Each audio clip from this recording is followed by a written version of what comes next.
So, ayan guys. Bumili kami. Ha? Ba't wala nakalagay yung ganun? Hindi, parehas lang yan, di. Parehas lang. Sakita mo naman, oh. Ang galing.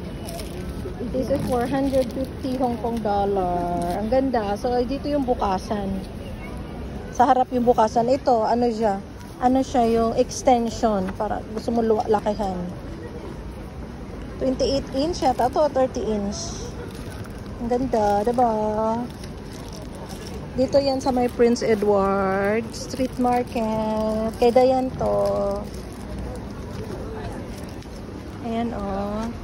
Alam mo, ito, 543, 440 na lang. 450 pala, 450. Ito, 280. Yung isa, 330. Yung pink.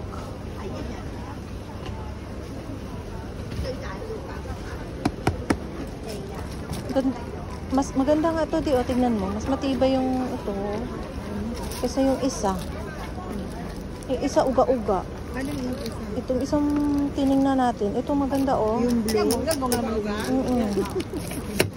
Ano siya? Pag hindi kasi nauuga, ano, yung diretso siya, hindi siya, ano, dugtong. So, paano mga ba bumili ng, ano, tumingin ng magandang luggage? Piliin nyo, guys, yung PC, 100% PC or PP. Huwag yung ABS plastic. Kasi yung ABS plastic, pag hagis mo doon, pag hagis nila, nabibiak yun. Ito siya, kahit mapo-fold siya, ano, hindi siya nasisira. Matibay siya. Ayan, o, ganyan, o. 100% PC nakalagay. Ganun pala.